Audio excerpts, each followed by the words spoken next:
찰리브라입니다. 이번 영상에서는 여러분들이 지금 투자하고 있는 어떤 비트코인, 이더리움, 리플코인 이거를 넘어서서 각국 중앙은행들이 지금 디지털 화폐, CBDC를 준비를 하고 있는데 그러한 방향성이 지금 어디로 흘러가나, 왜 그들이 CBDC를 준비하고 있나.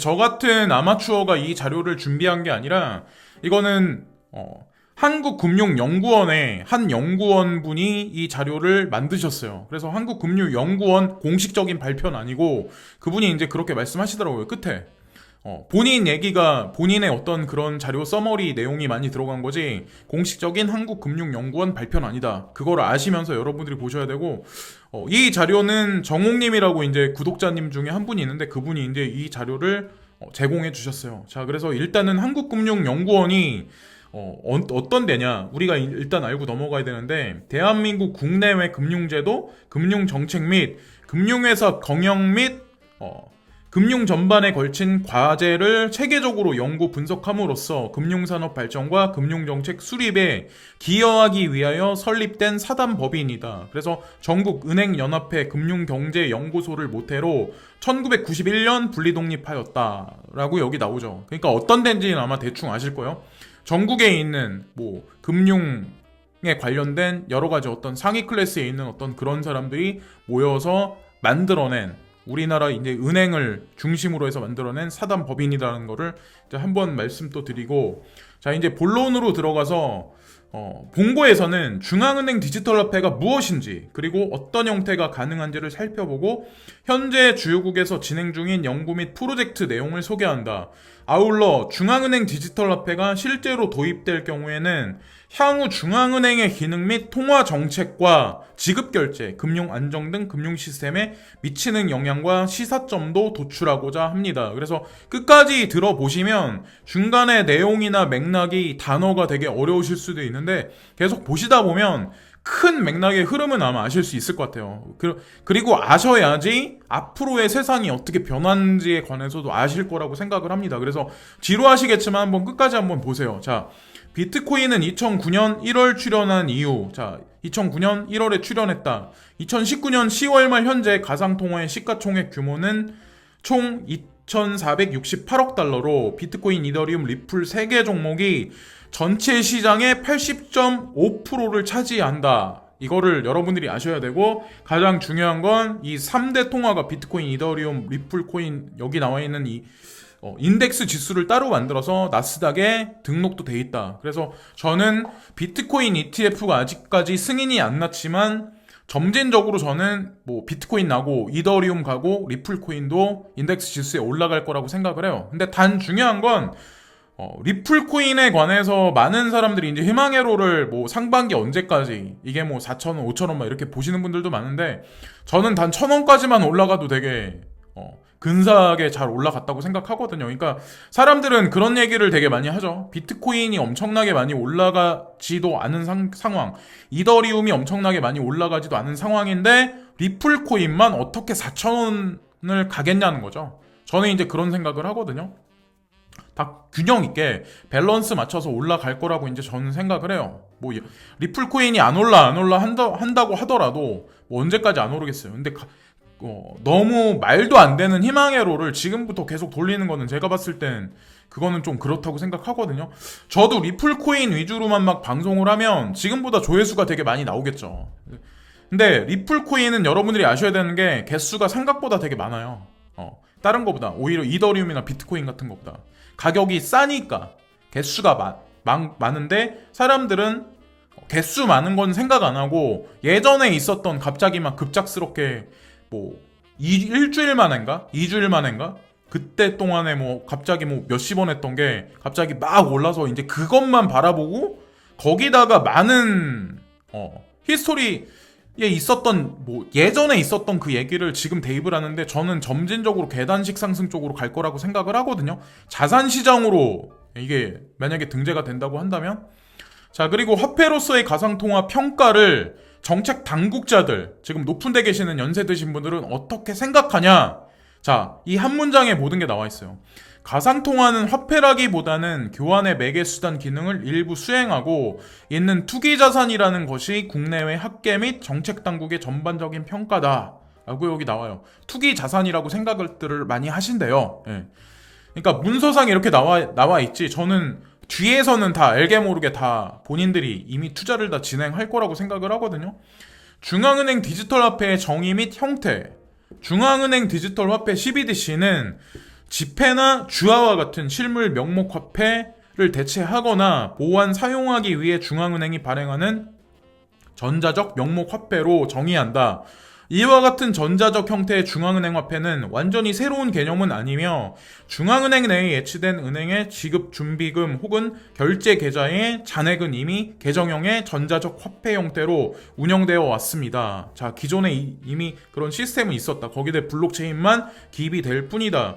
그러나 최근 스웨덴과 같이 현금 사용이 빠르게 축소되는 국가의 경우 볼 수 있듯이 향후 실물 명목 화폐가 사라지게 되면 민간 경제 주체들은 더 이상 중앙은행이 발행한 화폐를 사용하거나 보유할 수 없는 상황이 발생할 수 있다. 자, 이 한 문장으로 우리가 여러 가지 것들을 추측할 수 있다는 거죠. 지금 있는 연방준비은행은 앞으로 어떤 형태가 될까요? 왜 스타벅스가 나와서 본인들이 은행이 되기 위해서 지금 준비를 할까요? 그러니까 지금 보면 업비트도 마찬가지로 카카오하고 같이 이렇게 움직이는데 향후에는 카카오가 지금 증권사도 준비를 하잖아요. 업비트는 암호자산 위주고 이게 다 크로스오버 돼가지고 금융 보험하고 마찬가지로 보험 그 중간에 이제 그 시스템 안에서는 토큰화된 여러 가지 자산들이 결국엔 다 움직여 돌아다닐 거라고 저는 생각을 하거든요.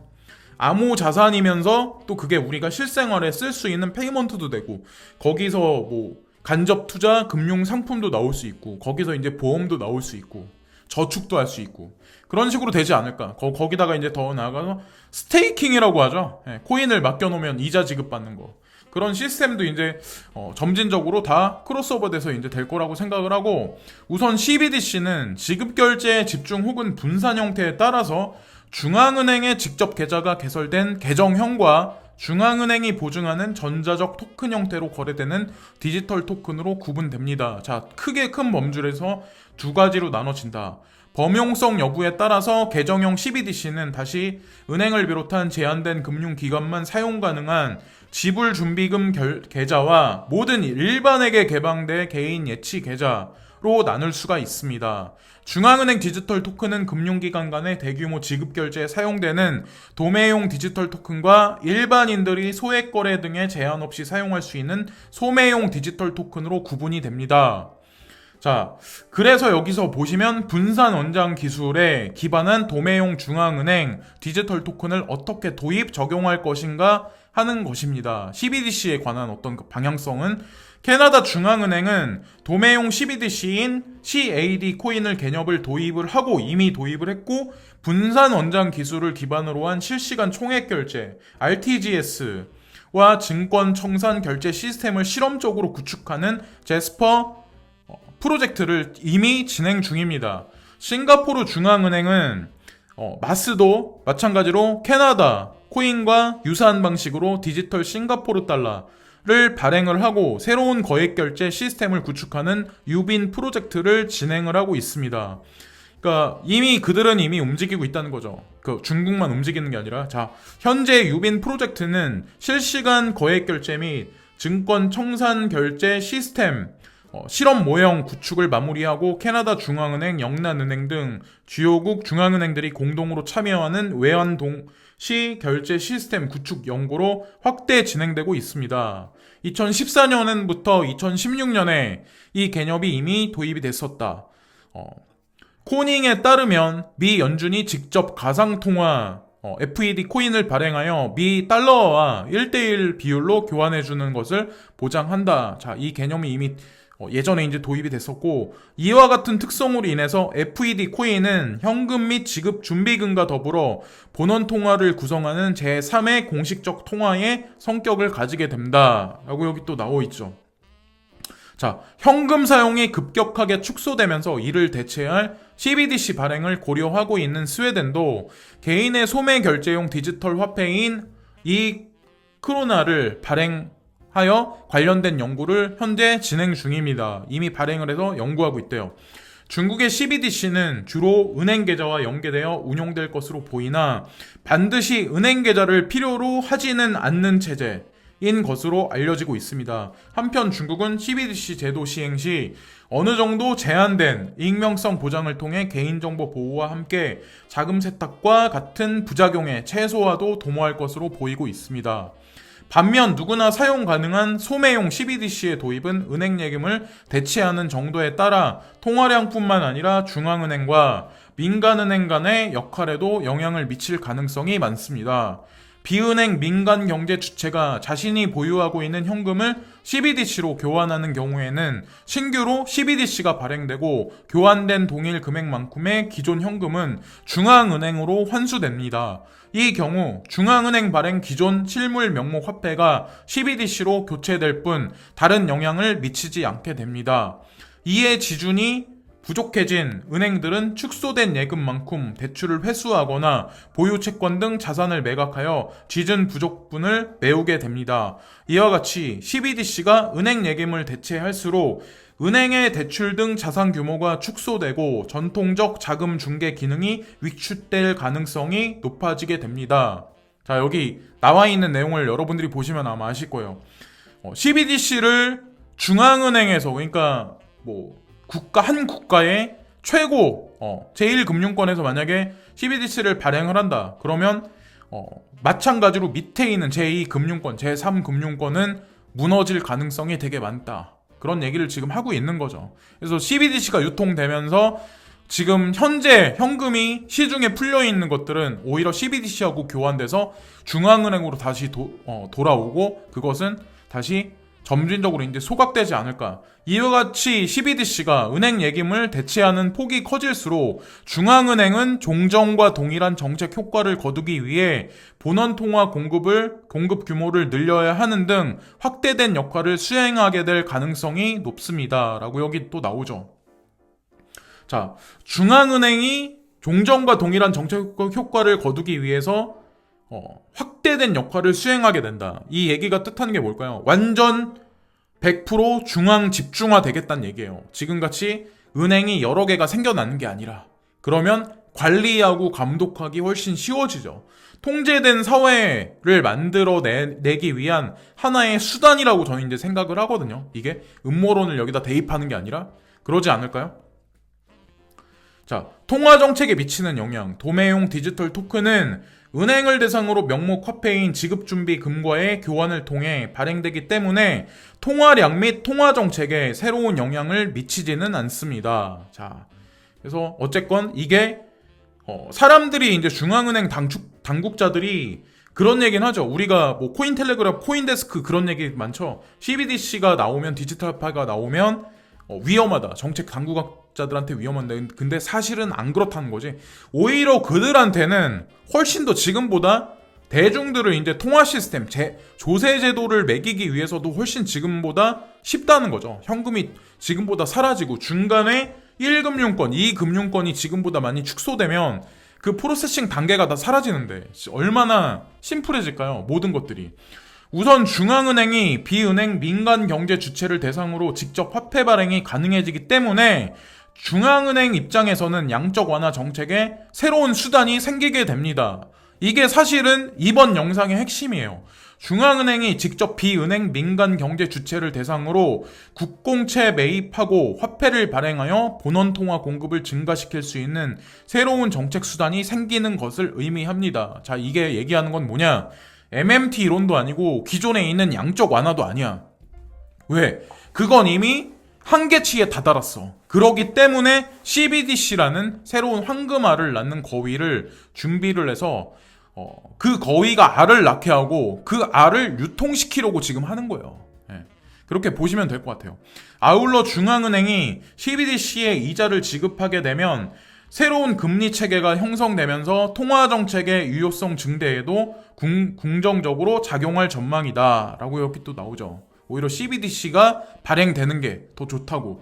기존의 경우 중앙은행의 기준금리 변경이 자금시장의 금리 변동을 통해 예금금리 수준에 간접적으로 영향을 미쳤지만 CBDC의 도입으로 은행 예금 금리는 기존의 간접적 경로 외에도 CBDC 금리 변동에 직접적으로 영향을 받게 되어 금리 정책의 유효성이 제고될 것으로 보입니다. 라고 여기 나오죠. 이것도 사실 핵심적인 문장이었어요. 자, 그래서 이제 끝으로 제가 그림에서 되게 알기 쉽게 표현해서 이제 말씀을 드리면 기존에 있었던 방법으로 하면 사실은 혈액 공급을 해도 아마 여러분들이 아마 아시겠지만 이 돈들이 주식시장은 올라가는데 시중 경기는 계속해서 꺾이고 있어. 자, 툭 까놓고 얘기해서 미국에 사는 사람들이 넷플릭스가 올라가, 아마존이 올라가, 테슬라 주가가 올라가. 그러면 그 사람들 일자리의 질이 올라갈까요? 저는 아니라고 생각하거든요. 네. 똑같아. 우리가 먹고 살기 힘들면 지금 프랑스에 사는 애들, 그리고 미국에 사는 애들, 호주에 사는 애들, 중국에 사는 애들 다 마찬가지예요. 저는 그 나라를 다 똑같이 가서 살아보고 활동을 다 해봤기 때문에, 세금도 내봤기 때문에 이런 얘기를 제가 할 수 있는 거야. 네. 어쨌건 지금 통화 정책은 거의 끝판까지 다 갔다는 거죠. 통화 승수 문제도 생기고 있고, 자, 그래서 중요한 건 새로운 CBDC를 통해서 황금알을 낳는 거위를 통해서 새로운 혈관으로 새로운 심장에 제가 봤을 때는 에너지 유입을 지금 시키려고 하는 것 같거든요. 개인적으로 보기에는. 그런 라인을 지금 깔아가고 있는 단계고 거기에다 이제 조세 체계를 만들겠죠. CBDC 시장은 또 따로 있고 또 중요한 건 우리가 투자하고 있는 암호화폐 자산 시장은 또 따로 있다는 거. 이거를 이제 여러분들이 아셔야 되고 가장 중요한 건 그런 혈액들이 돌아가면 지금 심장이 엄청나게 빨리 고르게 뛰어간다고 저는 정상적으로라고 생각 안 하거든요. 지금 현재 상황이. 왜냐면 연준에서 이제 그런 얘기를 했다는 거에 관해 제가 이제 계속 반복해서 말씀을 드리는데 1월 14일까지 연준에서 레포르지 금리 그거에 관해서 중단하겠다 그렇게 얘기를 했었는데 2월 14일까지라고 했다가 4월 달까지 다시 미뤘어요. 근데 사람들이 이런 거에 관해서는 언급을 안 하더라고. 자, 해외 외신에서 이제 경제학자라고 얘기하는 사람들 있죠. 그 사람들은 이런 걸 되게 중요하게 생각을 하는데 유튜버들은 이런 얘기를 잘 안 하더라고요. 어쨌건 유동성 공급을 해주겠다고 했던 거를 날짜를 계속 미룬다는 얘기는 뭔가 지금 통화 시스템에 문제가 있다는 거야. 그래서 그들이 CBDC를 만들고 디지털 달러를 만들고 디지털 화폐를 만들려고 준비를 사실 하고 있다는 거죠. 그래서 CBDC를 만들고 그거를 유통을 시키려면 기존 우리가 지금 투자하고 있는 암호자산 시장 같은 경우도 제도권 수용에 관해서 명분거리를 삼아서 동일시 시켜놔야 지금 뭐 이게 투기자산 시장이 아니라 저는 이게 동일시돼서 움직일 거라고 생각을 하거든요. 그래서 어쨌건 이 CBDC가 유통이 되고 우리가 지금 투자하고 있는 암호자산 시장에 그게 이제 공식적으로 제도권 수용이 이제 되고 거기다 이제 조세 체계도 들어가고 그러면 국가에서는 세금도 거둘 수 있고 우리는 돈을 투자해서 이득을 남길 수 있고 이득을 남겨서 그거 갖다 뭐 집을 사시든 뭐 새로운 차를 사시든 뭐 어디 가서 뭐 프랑스에 가서 뭐 거위 간을 드시건 뭐 러시아에 가서 뭐 싱싱한 캐비어를 드시건 그거는 뭐 알아서들 하시는 거고 어쨌건 그런 날이 반드시 올 수 있다는 거죠. 그래서 너무 희망을들을 잃지 마시고 전 세계 모든 중앙은행들은 CBDC를 준비하고 알게 모르게 준비하고 우리나라도 마찬가지로 저는 우리가 매스미디어에서 보지 못하는 모든 것들은 그 이면에서는 다 움직이고 있을 거라고 생각을 해요. 그래서 이번 영상이 아마 재미없으실 수도 있는데 끝까지 시청해주신 모든 분들께 진심으로 감사를 드리고요. 구독과 좋아요 끝으로 부탁드립니다. 감사합니다.